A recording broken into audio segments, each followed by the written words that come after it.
तो पिछले सप्ताह हम बात कर रहे थे यज्ञ के विषय में। यज्ञ के विषय में उन्होंने बतलाया जिस समय यज्ञ में आहुति दी जाती है किस प्रकार से देनी चाहिए और कौन कौन से यज्ञ उसको करने चाहिए।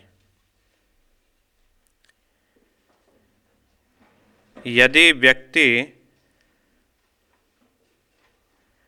पौर्णमास आदि यज्ञों को नहीं करता है, यानी अपने पितरों को प्रसन्न करने के लिए जैसे अमावस्या को करते हैं, तब भी अच्छा नहीं। शास्त्र हमें बतलाता है यज्ञ की जो परंपरा है, यज्ञ की परंपरा देवताओं को ही प्रसन्न करने के लिए नहीं है।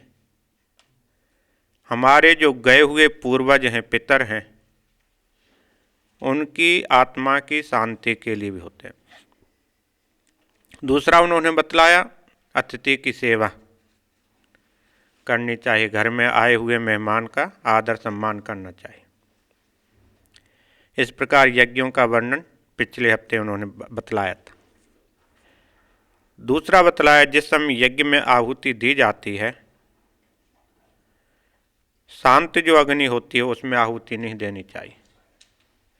क्यों कि जो आहुति दी जाती है वह देवता को जाकर के वह मिलती है, और यदि अग्नि प्रज्वलित नहीं है, जल नहीं रही है, बिना जलती हुई अग्नि में यदि हम आहुति डालते हैं तो उस देवता तक वह जाकर के नहीं मिलती।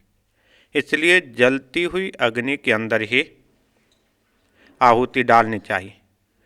तो अग्नि के उन्होंने 7 वर्णन बतलाए हैं। 7 उसकी जीवा हैं। जैसे हमारी एक जीभ है, इससे हम रस पीते हैं, जो खाते हैं पीते हैं, इसका स्वाद कौन लेता है? जीभ लेती है। जीभ के माध्यम से यह पेट में जाता है। वैसे ही कहते हैं अग्नि की भी क्या है? 7 जीवा हैं, 7 जीव हैं।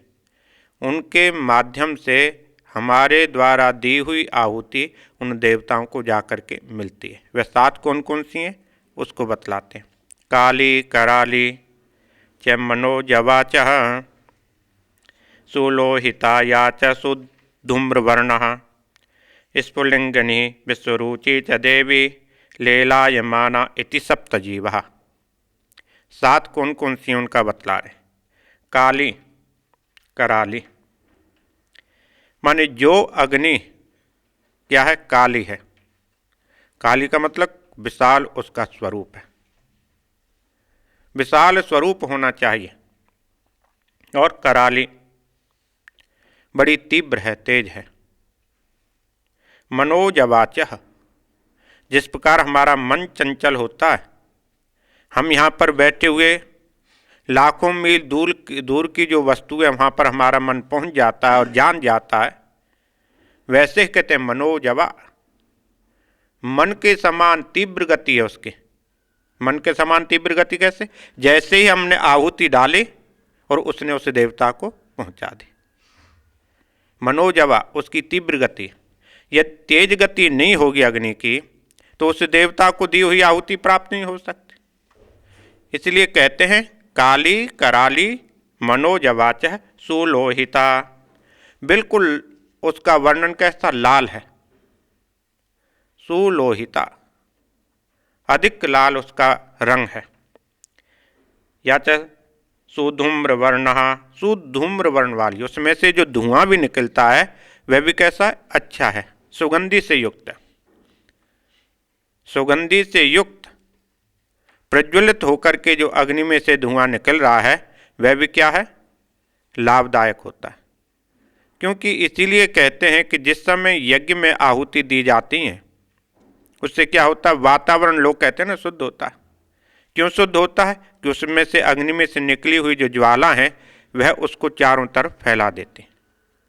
परंतु वास्तव में जो मनुष्य के द्वारा दी हुई आहुति है वह तो उस देवता को जाकर के मिल जाती। सो स्फुलिंगनी ही, वह क्या है? स्फुलिंगनी है। उसमें से चिनगारियाँ बहुत निकलती, अनेक प्रकार की उसमें से चिनगारियाँ निकलती हैं, यानी प्रकाश निकलता है।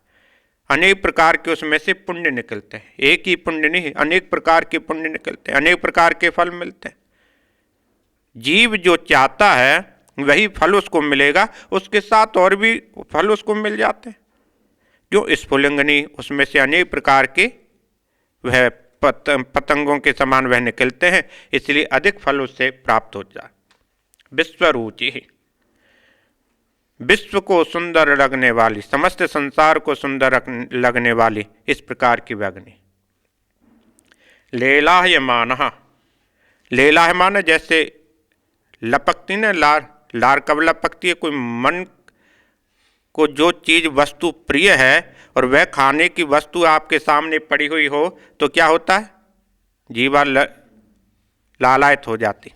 वैसे कहते हैं क्या है? लेलायमान, वह जो अग्नि की जीवा है लेलायमान, लपक रही है। किस लिए लपक रही है? कि उसमें दी हुई आहुति उसको जाकर के मिल जाए। इति सप्त जीवा, यह 7 उसकी जीवा है। यह मंत्र हमको यही बतलाता है कि जो भी हम आहुति देते हैं सुंदर उसके लिए क्या होनी चाहिए? स्थान होना चाहिए। दूसरा क्या होना चाहिए? अच्छी जो है समिधा यानी लकड़ी होनी चाहिए। और अच्छी जो उसके अंदर दी जाती है जो आहुति हैं, चरु है, जो सामग्री है, वह भी अच्छी होनी चाहिए। ऐसा नहीं है कि जो निकम्मी सामग्री आप उसमें डाल दो, खराब पड़ी हुई लकड़ियाँ ला करके उसमें डाल दो, फिर देवता प्रसन्न हो जाएं, ऐसा नहीं। सप्त जीवा है अग्नि की, इनमें दी हुई जो आहुति हैं वह देवताओं को जाकर के प्राप्त होती हैं। कैसे प्राप्त होती हैं वह बतलाते हैं। एतेषु यश्चरते ब्राजमानेषु यथा कालम च आहूतय हि अदायन तम नयंत हेतः सूर्यस्य रश्मयो यत्र देवानां पतिरेक आसिहिं, कहते हैं पतिरेकः अधिवासः। कैसे मिलती हैं? पर यहाँ पर प्रश्न हो सकता है। हमने जो आहुति दी हैं, दी हुई जो आहुति हैं उन देवताओं तक कैसे पहुँचती हैं? तो ऋषि यहाँ पर समझा रहे हैं, सूर्य की जो किरणें हैं मनुष्य के द्वारा दी हुई जो आहुति हैं वह क्या है? सूर्य की किरणों में जाकर के मिल जाते। और सूर्य की जो किरणें हैं वह उन आहुतियों को कहाँ लेकर के जाते हैं? उस देवता तक, इंद्र आदि तक वह लेकर के जाते हैं। और जो सूर्य की किरणें हैं वह क्या है? वहाँ तक तो लेकर के जाती हैं, और उसके बीच में जो सूर्य की किरणें जहाँ जहाँ पर भी वह जाएंगी उनको भी फल देंगे।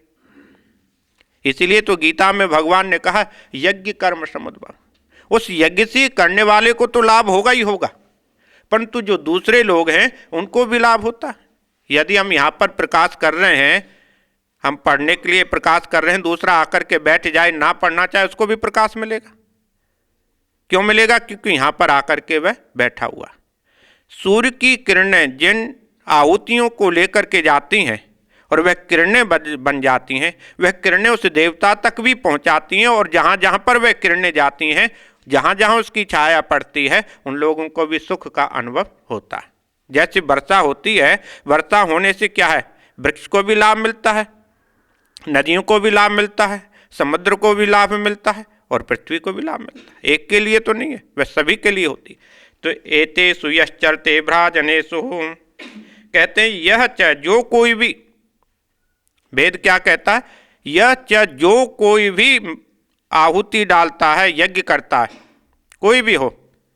उन्होंने ऐसा नहीं कहा कि मनुष्य हो या पशु हो या स्त्री हो, बच्चा हो, कोई भी कर सकता है। कौन कर सकता? बुद्धिजीवी। बुद्धिजीवी मनुष्य है, इसलिए मनुष्य कर सकता है।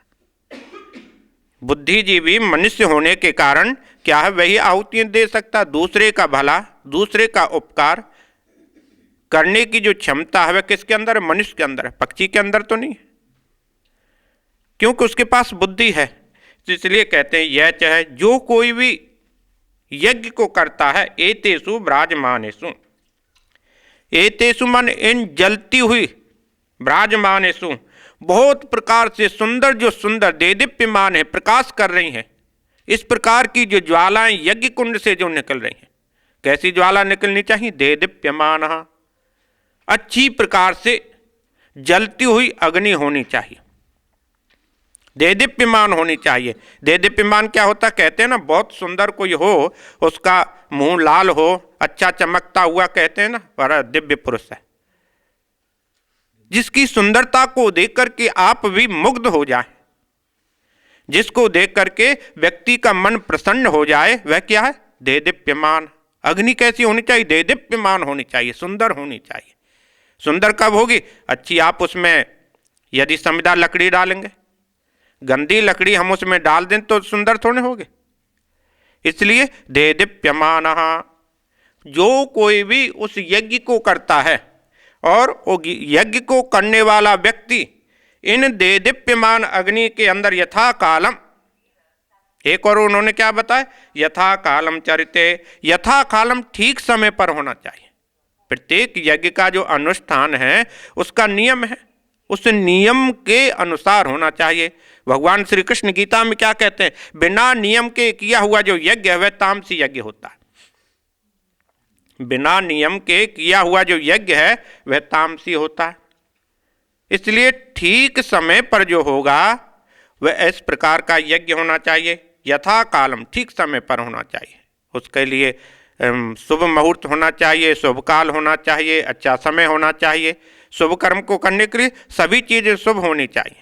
यथा कालम चरते, जो शुभ समय में, अच्छे समय में उस यज्ञ आदि को करता है, करते हैं, तो क्या होता, तम ही, उसको जो कर रहा है उस व्यक्ति को आददयान लेकर के जाती है। कौन, सूर्य की किरण। जो व्यक्ति उस समय यज्ञ को कर रहा है, देदीप्यमान जो अग्नि उसमें से निकल रही है, वह निकलती हुई जो अग्नि है मनुष्य के द्वारा किए हुए यज्ञ की आहुतियों को वह लेकर के जाती हैं। कहाँ लेकर के जाती हैं, एता आहूतय सूर्यस्य, एता माने यह, सूर्यस्य, सूर्य की, आहूत है जो हमने आहुति दी है, वह सूर्यस्य रश्मय, वह सूर्य की किरणें जाकर के बन जाती हैं। सूर्य की किरणें वह बन जाती हैं, कौन सी, जो हम आहुति दे रहे हैं। यहाँ पर झरोके नहीं होते, भारत में पुराने मकानों में झरोके लगाए जाते थे, किस लिए लगाते थे, सूर्य की किरणें अंदर आती थी। यदि आप उसमें से देखें, भारत में जो पुराने मकान उनमें अब भी झरोके हैं, यदि बैठ कर के देखें तो सूर्य की किरणें क्या है, नजर आती हैं, रेज उसके जो नजर आते हैं, पता लगता है। तो यहाँ पर तो नहीं पता लगता, क्योंकि यहाँ तो है नहीं इस प्रकार। तो सूर्य की, तो कहते हैं जिस प्रकार से झरोकों के अंदर से सूर्य की किरणों का जो प्रकाश है, आभा है, हमें नजर आता है, पता लगता है जैसे सूर्य की किरणें बाहर पड़ रही हैं, वैसे ही हम जो आहुति देते हैं उन आहुतियों में क्या है, सूर्य की किरणें बन जाती हैं। और सूर्य की किरणें बन जा करके क्या करते हैं, नयंती, वह सूर्य की किरणें नयंती वह लेकर के जाती हैं। प्रश्न पैदा होगा, हमने तो आहुति यहाँ डाली, तो इंद्र तो स्वर्ग के राज हैं, उनको कैसे प्राप्त होगा। नयंती वह लेकर के जाती हैं। जिस प्रकार वर्षा होती है, वर्षा की जो बूंदें हैं वह कहाँ, पृथ्वी में आकर के मिल जाती हैं।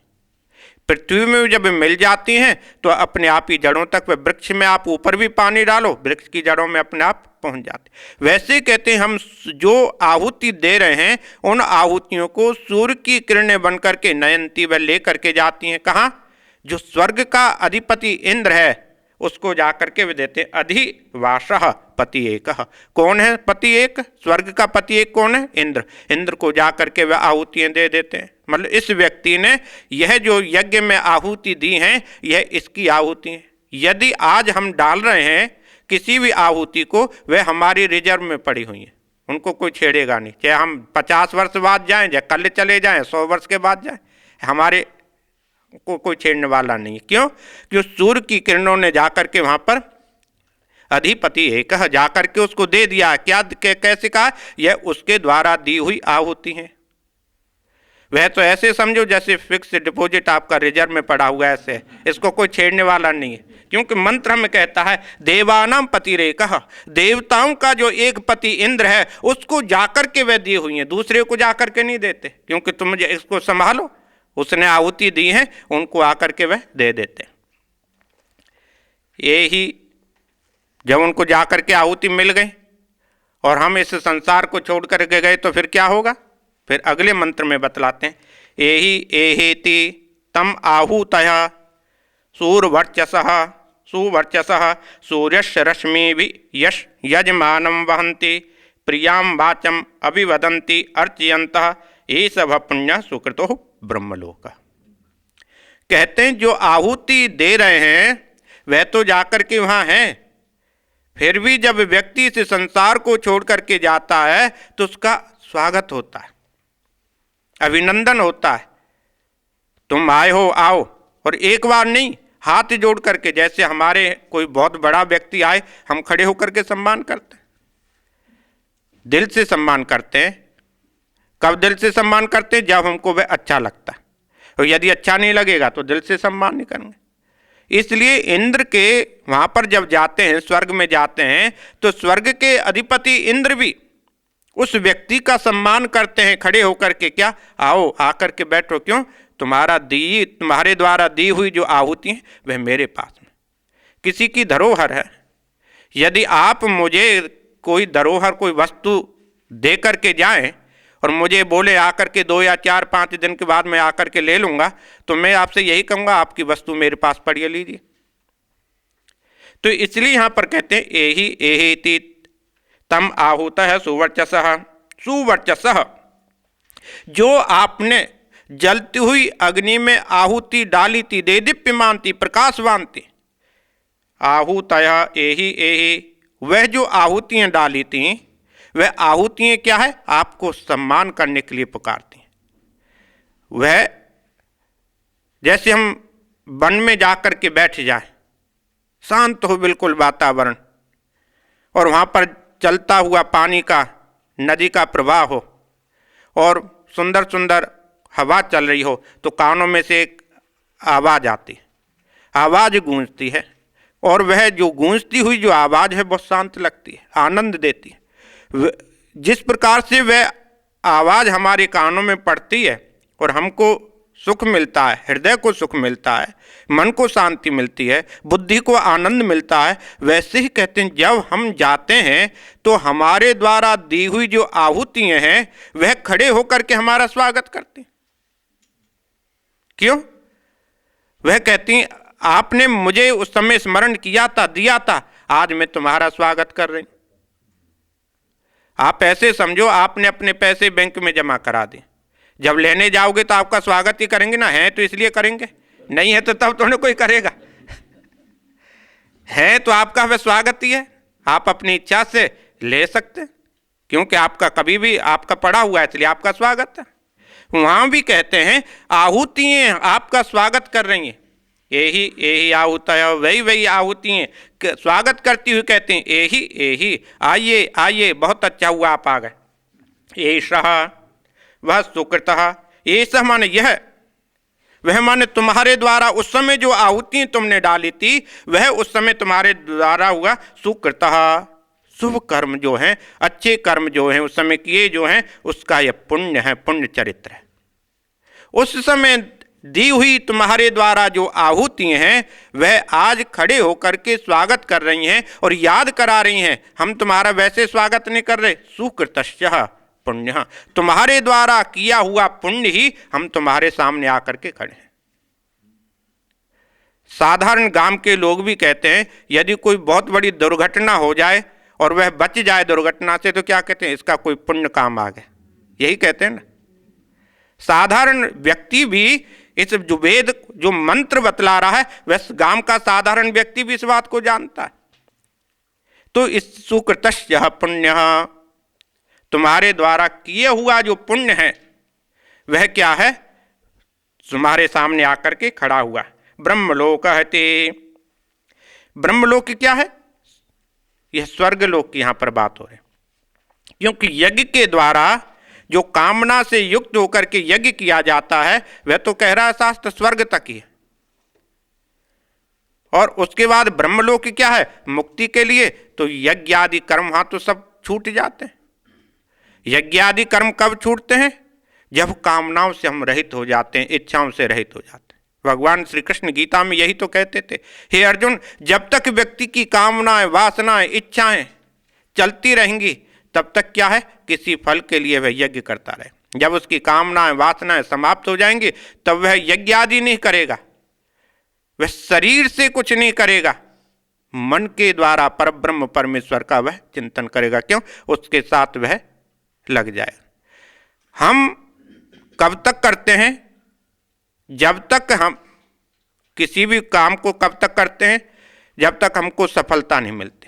जिस दिन सफलता मिल जाती है उस दिन क्या होता, अपने आप वह स्वाभाविक कर्म होते रहते हैं। तो यहाँ पर कहते हैं ब्रह्मलोक इति, वे आहुतियाँ कहते हैं तुम्हारा दिया हुआ जो पुण्य कृत्य है वह उसके कारण तुम्हें यह स्वर्गलोक की प्राप्ति हुई है, स्वर्गलोक है। प्रियाम वाचम अभिवदंतः, प्रियाम वाचम, बहुत मीठी वाणी में उसका स्वागत किया जाता है। अभिवदंतः, बार बार उसका स्वागत वह करती हैं जो आहुतियाँ दी जाती हैं प्रिय वाणी में। अर्चयंतः, इतना ही नहीं, अर्चयंतः, अर्चयंत क्या होता है? किसी की पूजा करना। एक तो क्या है, मीठा बोलना, दूसरा उसका सम्मान करना। कैसे? पूजा करके बार बार। अर्चयंतः, जिस प्रकार से हम किसी देवता की अर्चना करते हैं, पूजा करते हैं, अर्चना में क्या होता है, उसको स्नान भी कराओ, वस्त्र भी पहनाओ, श्रृंगार भी करो, इत्र आदि भी उसको लगाओ, धूप भी दिखाओ, दीप भी दिखाओ, भोजन भी दो, फल भी दो, उसके बाद में तांबूल मुंह साफ करने के लिए पान भी दो। यह क्या है? अर्चयंतः, पूजा। इस प्रकार से उस व्यक्ति की वहाँ पर अर्चयंतः पूजा करते हैं। तम यजमानम सूर्यस्य रश्मि भी, तो कहते हैं उस प्रकार सम्मान करती हुई उस यजमान को सूर्य की रश्मियों द्वारा वह लेकर के जाते हैं। वेद का मंत्र कहता है जो भी व्यक्ति जीव आहुति देता है वह आहुतियाँ स्वर्ग में लोक में जाकर के उसकी प्रतीक्षा करती हैं। जब वह आता है तो उसका सम्मान करती हैं, आदर करती हैं और उसको याद कराती हैं तुमने किस समय में शुभ कर्म किया था, वही हम तुम्हारे सामने आकर के खड़े हुए। प्लावा एते अदृढ़ा यज्ञ रूपः अष्टोदशोक्तम अवरम येषु कर्म एतस्त्रेह अभिवदन्ति मूढ़ा जरा मृत्युम चे पुनरेवापि यान्ति। परंतु वेद कहता है यज्ञादि जो कर्म होते हैं वे स्वर्ग का आनंद का अनुभव तो करा सकते हैं परंतु मुक्ति का अनुभव नहीं करा सकते। और मनुष्य शरीर स्वर्ग के आनंद तक ही सीमित रहे, वेद इस बात की अनुमति नहीं देता। गीता में भी भगवान ने यही कहा था ना, स्वर्ग की प्राप्ति करना तो मनुष्य का जन्मजात समझो अधिकार है। जन्मजात क्योंकि वह मनुष्य के शरीर में आ गया इसलिए स्वर्ग तो उसको मिलना निश्चित है। अब यदि स्वर्ग उसको नहीं मिला तो उससे ज्यादा मूर्ख कौन हो सकता। हम सोचें इस मंदिर के द्वार पर आ गए, दरवाजे पर आने के बाद भगवान के दर्शन तो निश्चित ही है ना। यदि नहीं हो तो उससे अधिक मूर्ख और कौन व्यक्ति हो सकता है। गंगा जी के किनारे जाकर के चले जाएं, यहाँ से 5000 मील हम जाकर के गंगा के किनारे बैठ जाएं और जाकर के स्नान ना करें तो ये किसकी मूर्खता। ऐसे ही समझो कि मनुष्य का शरीर मिल जाने के बाद शास्त्र कहते हैं स्वर्ग का अधिकार तो उसको प्राप्त हो गया, यदि फिर भी वे स्वर्ग में नहीं जाता है तो उससे अधिक मूर्ख कोई हो नहीं सकता। स्वर्ग तक ही मनुष्य सीमित रहे ऐसा वेद नहीं कहता। वेद कहता तुमको इससे ऊपर उठना है, परंतु इससे ऊपर उठने के लिए पहले इन कृत्यों को, इन कर्मों को करना पड़ेगा। कोई वैसा व्यक्ति होगा जो बाल्य अवस्था से ही परम ब्रह्म परमेश्वर से जाकर के मिल जाए, कोई होगा, सभी नहीं हो सकते। सभी को धीरे धीरे धीरे धीरे चलना पड़ेगा। जिस प्रकार कई ऐसे बच्चे होते हैं उनको एक बार सुनाओ उनको याद हो जाता है और कईयों को कई बार पढ़ना पड़ता है। इसलिए कहते हैं यह जो हैं अष्टादशोक्त 18 प्रकार के यज्ञ हैं। पूर्णिमा है, अमावस्या है, पितरों को प्रसन्न करना है, यह सब क्या है आपको स्वर्ग के द्वार तक लेकर के जाएंगे। कैसे? यह एक नौका के समान है जैसे समुद्र को पार करने के लिए, भीषण समुद्र को पार करने के लिए, भयंकर नदी को पार करने के लिए नौका की आवश्यकता। यदि नौका होगी तो आराम से पार हो जाएंगे, नौका नहीं होगी तो पार नहीं हो सकते, उसी में गोते लगाते रहेंगे। यज्ञादि जो कर्म हैं यह क्या है? यह तो नौका के समान है, स्वर्ग तक लेकर के जाएंगे। यह क्या है? नौका के समान है। शुभ कर्म जो है, कोई भी शुभ कर्म हो, कोई भी पुण्य हो, कोई भी हम दान करें, दया करें, क्षमा करें, सम करें, यह क्या है? स्वर्ग आदि का आनंद का अनुभव कराने की यह है, परंतु इससे ऊपर उठना पड़ेगा।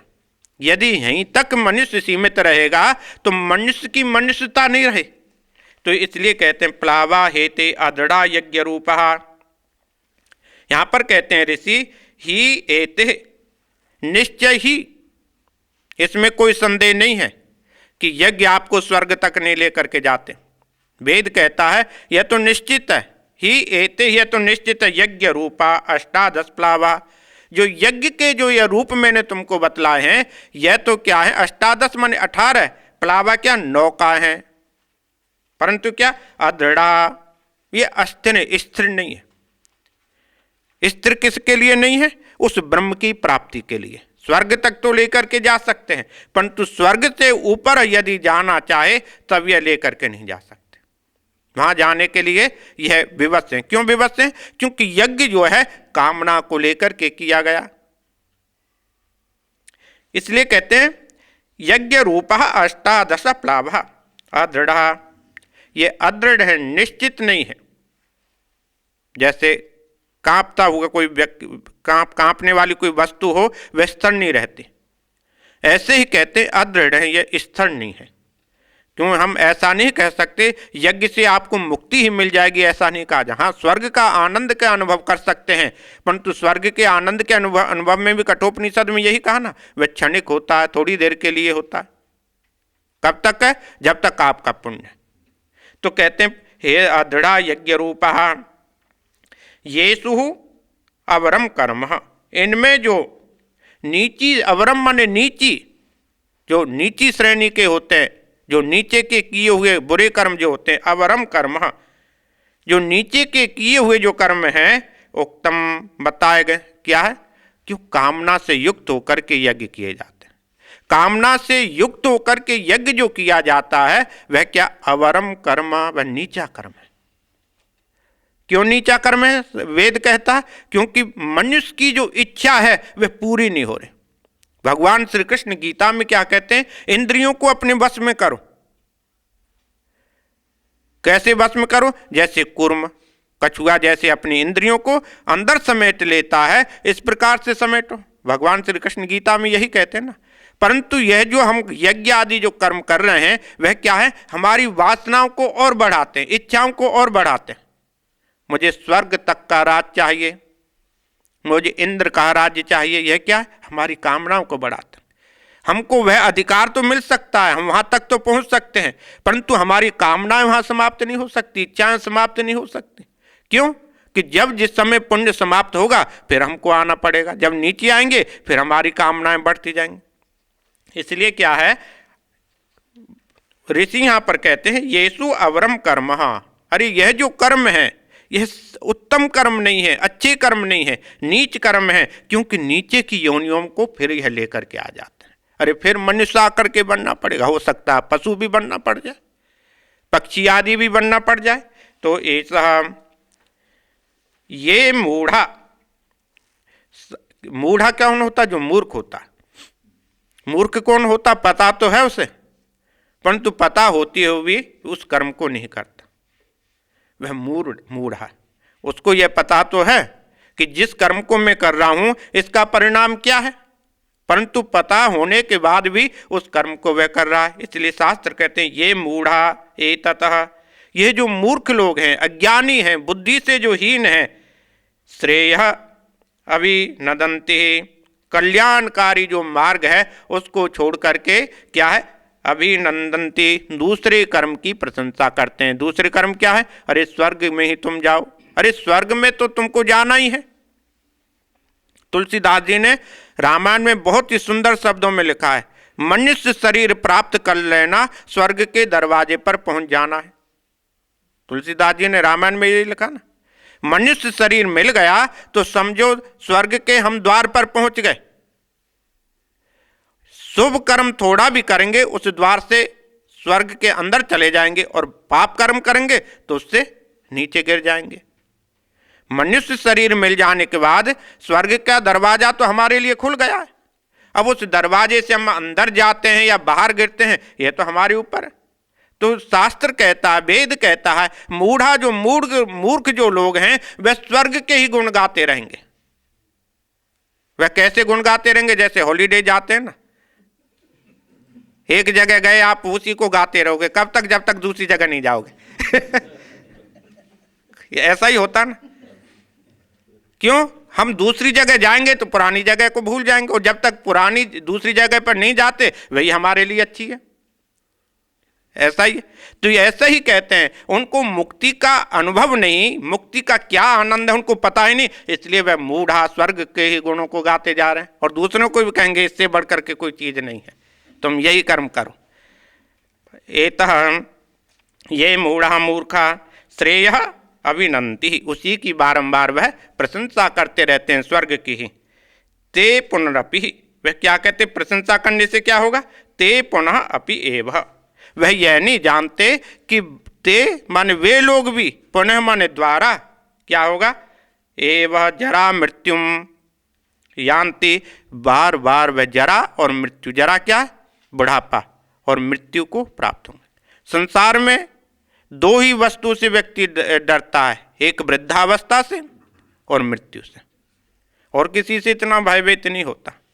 कोई भी नहीं चाहता 100 वर्ष तक तो जिए परंतु वृद्ध होकर के ना जिए, युवा होकर, पर ऐसा होता नहीं, ऐसा होता नहीं। हम सोचते रहे तब भी नहीं होगा। इसलिए कहते जरा मृत्यु, जरा मृत्युम यान्ति, वह बारंबार वृद्धावस्था में जाता है, फिर मृत्यु को प्राप्त होता है, फिर भी वह हटता नहीं, उसी के स्वर्ग के गुण को फिर गाता रहता है। अविद्यायाम अंतरे वर्तमानः स्वयं धीरा पंडितम मन्यमानः जगन्यमानः पर्यन्ति मूढ़ा अंधे नीव नियमाना यथांधा। अविद्यायाम अंतरे, अज्ञानता के भीतर, अविद्या क्या है? अज्ञानता, कि उसको ये अज्ञानता है स्वर्ग का ही आनंद सब कुछ है। क्यों? कि उसको दूसरे आनंद की अनुभूति है नहीं, इसलिए वह स्वर्ग के गुणों को बारंबार गा रहा है, बारंबार उसके व्याख्यान कर रहा है, जबकि वह अनुभव कर रहा है इस स्वर्ग के आनंद के बाद भी मैं दुखी हुआ, फिर वृद्धावस्था में जाऊंगा, फिर मृत्यु को प्राप्त होऊंगा। पता होने के बाद भी क्या है? उसके गुणों को गा रहा है। क्यों गा रहा है? अविद्यायाम अंतरे, क्योंकि वह जो है अविद्या में पड़ा हुआ है। अविद्या क्या है? अज्ञानता। अज्ञानता में पड़ा होने के कारण क्या है? वर्तमान स्वयं धीरा, वर्तमान जिस जगह पर वह बैठा हुआ है स्वयं धीरा, अपने आप को बुद्धिमान मान के बैठा हुआ है। अरे भाई क्या कहेगा? मैंने तो स्वर्ग का आनंद का अनुभव किया है, तुम भी करो। क्यों ऐसा कहेगा? कि वह अपने आप को बहुत ही प्रसन्न समझता है, मुझसे भाग्यशाली कोई हो नहीं सकता। क्यों? मैंने उस आनंद की अनुभूति की है। प्रशंसा तो कर रहा है, परंतु शास्त्र कहता है वह इस बात को नहीं जानता जिसकी तुम प्रशंसा कर रहे हो वह सत्य नहीं है। क्यों? सत्य में परिवर्तन नहीं होता। सत्य एक ही वस्तु हो सकती है जिसमें परिवर्तन ना हो, बदलाव ना हो। वेद कहता है जहां पर बदलाव होता है, जो चीज बदल रही है, जो चीज क्षीण हो रही है, वह सत्य नहीं हो सकती। थोड़ी देर के लिए हो सकती है परंतु वह सत्य नहीं हो सकती। वह तो ऐसी है जैसे मदारी आपको खेल दिखाता, वह 1000 रुपए भी हाथ में दिखा देगा, 2000 भी दिखा देगा, 10 भी दिखा देगा, पर सत्य नहीं है। ऐसे ही कहते हैं यह समस्त संसार जो है उस मदारी की तरह खेल है, सत्य नहीं है। फिर भी वह क्या है? अविद्यायाम अंतरे, अपनी अज्ञानता होने के कारण उसी को वह सत्य मान के बैठा हुआ है। सत्य है नहीं पर क्या है? सत्य मान के वह बैठा हुआ। पंडितम मन्यमानः, और कहते पंडितम मन्यमानः, अपने आप को क्या है? बहुत ही बुद्धिमान वह समझता। पंडित क्या है? जो बहुत अपने आप को बुद्धिमान समझते हैं। पंडितम मन्यमानः, अपने आप को बहुत ही बुद्धिमान विद्वान समझता है, सोचता है इससे मुझसे अधिक कोई बुद्धिमान हो ही नहीं सकता। और मूढ़ा जगन्यमानः, शास्त्र कहता है बुद्धिमान वह है नहीं परंतु मूर्ख है। मूर्ख होने के कारण जगन्यमाना, बारंबार क्या है, दुखी होता है। बारंबार क्या है, वह दुखी होता है, और दुखी होने के बाद भी वह उस दुख को समझ नहीं पाता। दुखी हो रहा है परंतु दुखी होने के बाद भी क्या है, अज्ञानता के कारण वह उसको समझ नहीं पा रहा है। परियंति, वह भटकते रहते हैं। वह मूर्ख लोग हैं, भटकते रहते हैं, एक स्थान को छोड़ करके दूसरे स्थान में जा रहे हैं, एक योनि को छोड़ करके दूसरी योनि में जा रहे हैं, एक ना जाने कितनी बार वह जन्म लेते रहते हैं। तो कहते हैं कैसे, अंधे नेव नियमाना यथांधा। कठोपनिषद में भी यह मंत्र आया था ना, गीता में भी भगवान यही कहते हैं। इस प्रकार के जो लोग हैं, अंधे नेव नियमाना, जैसे अंधा जो व्यक्ति है दूसरे को रास्ता दिखलाए।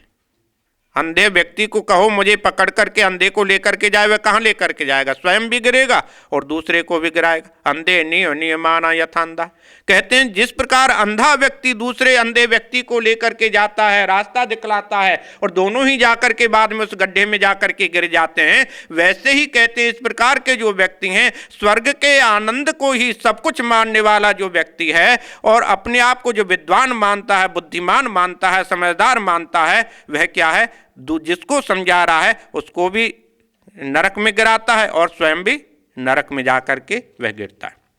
ना जाने कितनी पशु पक्षी कीट पतंग अनेक आदि योनियों में वह भी जन्म लेता है और जिसको समझा रहा है उसको भी जन्म लेना पड़ता है। क्योंकि शास्त्र कहता है जितनी भी योनियां हैं, जिस जिस योनियों में हम जाते हैं उस योनियों में क्या है, हमारा कर्म हमारे साथ जाता।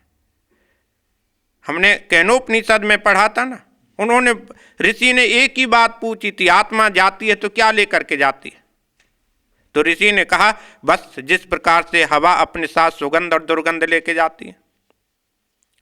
केनोपनिषद में यही बतलाया था। भगवान श्री कृष्ण भी गीता में यही कहते हैं अर्जुन 15वें अध्याय में, वायुर्गंधा निवासयात। जिस प्रकार हवा लेकर के जाती है सुगंध को और दुर्गंध को, वैसे ही आत्मा भी अपने साथ क्या लेकर के जा रही है, हमारा चिंतन को लेकर के जा रही। जो भी हम चिंतन करते हैं, सोचते हैं, ऐसा नहीं है कि हम जो हाथ से पैरों से वाणी से जो कर्म कर रहे हैं वे हमारे साथ जाएगा। जो भी हम चिंतन करते हैं वह हमारे साथ चला जाता है। कैसे, जैसे हम कई बार स्वप्न में भी क्या होता है, 20 साल पुरानी बात सोची हुई स्वप्न में आ जाती और 20 साल के बाद शायद आपको पता भी नहीं होगा, फिर भी वह आ जाती। क्यों? कि उसका चिंतन किया था। वैसे ही जब आत्मा जब जाती है इस शरीर को छोड़ करके, वायुर्गंधा निवासयात, जिस प्रकार हवा अपने साथ में सुगंध और दुर्गंध को लेकर के चली जाती है, वैसे ही कहते हैं आत्मा भी अपने साथ में हमारे द्वारा किए हुए शुभ और अशुभ कर्मों के साथ चिंतन को लेकर के जाते हैं। तो उसके आधार पर ही हमारा जन्म हो रहा है। कभी हम मनुष्य बन रहे हैं, कभी पशु बन रहे हैं, कभी कीट बन रहे हैं, कभी पतंग बन रहे हैं, अनेकों प्रकार की योनियों में हम भटक रहे हैं। और कब तक भटकते रहेंगे? जब तक हमें मुक्ति की उपलब्धि नहीं होती, मुक्ति की प्राप्ति नहीं होती।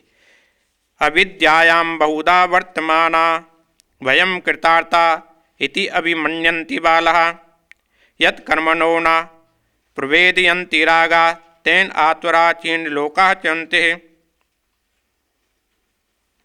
तो शास्त्र कहता है कि बारंबार दुखी होने के बाद भी वह क्यों नहीं उठते, चेष्टा क्यों नहीं करते सुख के लिए। एक व्यक्ति बारंबार गड्ढे में गिरता है तो उसके मन में आना तो चाहिए, अरे मुझे ऐसा प्रयास करूं कि मैं इस गड्ढे से बाहर निकलूं। परंतु जीव जो है बारंबार गिरता ही जा रहा है, एक योनि में छोड़ करके दूसरी में जा रहा है, दूसरी को छोड़ता है तीसरी में जा रहा है। ऐसा क्यों कर रहा, क्यों कर रहा? कहते हैं अविद्यायां बहुधा वर्तमानः वयं कृतार्था इति अभिमनन्ति बालः। बाला माने जो बच्चे हैं। बच्चे कौन होते हैं? जिनको समझ नहीं होती, जिनको ज्ञान नहीं होता, वह कौन होते हैं? बच्चे होते हैं। शास्त्र कहता है जो बच्चे हैं, जिनको अच्छी प्रकार से ज्ञान नहीं है, अविद्यायां बहुधा, क्या करते हैं? उपासना से रहित सकाम कर्मों में, सकाम कर्म क्या है? इच्छाओं में। क्या इच्छा है? जीव की क्या इच्छा है? मेरी यह इच्छा है, क्या होता है? मेरी जितनी भी इच्छाएं हैं, सोच है, वह पूरी हो जाए, पर होती नहीं। क्या हमारे अनुसार सोची हुई इच्छाएं मनुष्य की पूर्ण होती हैं? यदि मनुष्य के द्वारा सोची हुई इच्छाएं पूर्ण हो जाएं तो वह तो किसी को समाज में रहने नहीं देगा, पूरी नहीं होती। फिर भी क्या है? इच्छाओं के द्वारा वह चलता रहता है, आनंद तो लेता ही रहेगा, चाहे उसकी इच्छा पूरी हो चाहे ना हो, थोड़ी देर के लिए। कहते हैं अविद्यायाम बहुधा, उपासना से रहित, उपासना से रहित कहता है, उपासना नहीं करता, उसके रहित कामना करता, इच्छाएं करता है। करता वह कुछ नहीं, सोचता बहुत कुछ है। हम मंदिर में आए नहीं और बिना मंदिर में आए परमात्मा से प्रार्थना करते रहे, ऐसे कैसे हो सकता? किसी वस्तु की प्राप्ति के लिए कुछ ना कुछ तो करना पड़ेगा। बिना किए यदि किसी नदी में जाकर के हमको स्नान करना है तो नदी के तट पर तो जाना पड़ेगा, और बिना हम जाएं और सोचते रहें मैं स्नान कर लूं, कैसे हो सकता? इस प्रकार कहते हैं उपासनाएं से रहित होकर के किसी वस्तु का कोई दान नहीं करते, पुण्य नहीं करते, यज्ञ नहीं करते, दया नहीं करते, तप नहीं करते, करना कुछ नहीं, फिर भी कामनाओं को लेकर के बैठे रहते। मेरा यह भी होना चाहिए और वह भी होना चाहिए, इस प्रकार की कामनाएं लेकर के बहुधा वर्तमाना, बहुत प्रकार से वर्तमान वयम, इस बहुत प्रकार से घूमते रहते हैं, इच्छाओं को बढ़ाते रहते हैं। और क्या कहते हैं? वयम कृतार्था, हम अपने जीवन में कृतार्थ हो गए। कृतार्थ क्या हो गए? कि बहुत अच्छा हो गया हमारे साथ में, अब किसी चीज की कमी नहीं। कहेंगे तो ऐसे ही, अभी किसी की कमी नहीं, परंतु कहने के बाद भी फिर इच्छाओं को वह बदलते रहते। किसी वृद्ध व्यक्ति को पूछो तो क्या कहेगा? सब कुछ है, अब मुझे किसी चीज की कमी नहीं है, नहीं कमी, पर फिर भी मानेगा नहीं।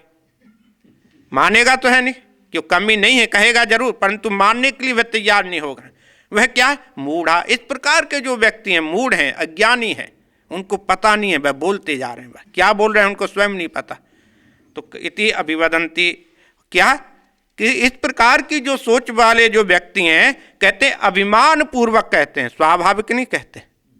उसमें भी क्या उनका अभिमान झलकता है, मेरे पास सब कुछ है, पुत्र है, पौत्र है, धन है, वैभव है, क्या है? अपने अभिमान को वह वहां पर वह हाँ चाहिए कुछ नहीं, परंतु है तुम समझ लो मेरे पास सब कुछ है, वहां पर क्या है? उसका अभिमान झलकता है। तो शास्त्र कहता है इस प्रकार का जो व्यक्ति है उसका जो क्या है? अभिमान झलक रहा है, क्या करता कुछ नहीं, फिर भी वह बता रहा है मैंने यह किया है, वो किया है। सकाम, और सकाम होने से क्या होता है? रागात प्रवेदयंती, विषयों में ना जाने कितनों में वह आसक्त होता है, और कल्याणकारी मार्ग में नहीं जाएगा, दूसरे मार्ग में जाकर के वह इधर उधर भटकता रहता है। आ तो रहा छीण लो कहा। इस प्रकार जो व्यक्ति जो हैं उनके जो पुण्य हैं वह समाप्त हो जाते हैं, और पुण्य समाप्त होने के बाद क्या होता है? फिर इस नीचे की योनि में उनको आना पड़ता है। वो कठोपनिषद में भी यही कहा था, नचिकेत को उन्होंने यही कहा था, जिस प्रकार पुण्य समाप्त हो जाते हैं, छीने पुण्य मृत्यलोक है क्षिपंती, मृत्युलोक में जाकर के उसको घेर दिया जाता है। घेरना क्या होता है? किसी को धक्का दे देना, फिर वहां पर रखा नहीं जाता। आपके पास बहुत धन है, बहुत वैभव है, आप बड़े से बड़े होटल में जाकर के रुके हो, जब तक सामान दे पैसे दे दो ठीक है, जब नहीं दोगे आपका सामान बाहर रख के फेंक देंगे आपको, फिर आपसे यह नहीं कहेंगे 2 महीने रुके हुए नहीं। वैसे ही कहते हैं स्वर्ग भी उससे भी है, वहां पर किसी प्रकार का पक्षपात नहीं होता। जब तक आपका पुण्य है आपका खूब सम्मान होता है, और जिस दिन पुण्य समाप्त हो जाता है क्षिपंती, वह फेंक देते हैं। और फेंकते भी कैसे हैं? जैसे आम पेड़ से अपने आप नीचे आकर के गिर जाता है, फिर उसको रखते नहीं हैं, शास्त्र कहता है, परंतु इस प्रकार के जो व्यक्ति हैं वह गिर जाते हैं। तो बस अगला मंत्र फिर करेंगे, ठीक।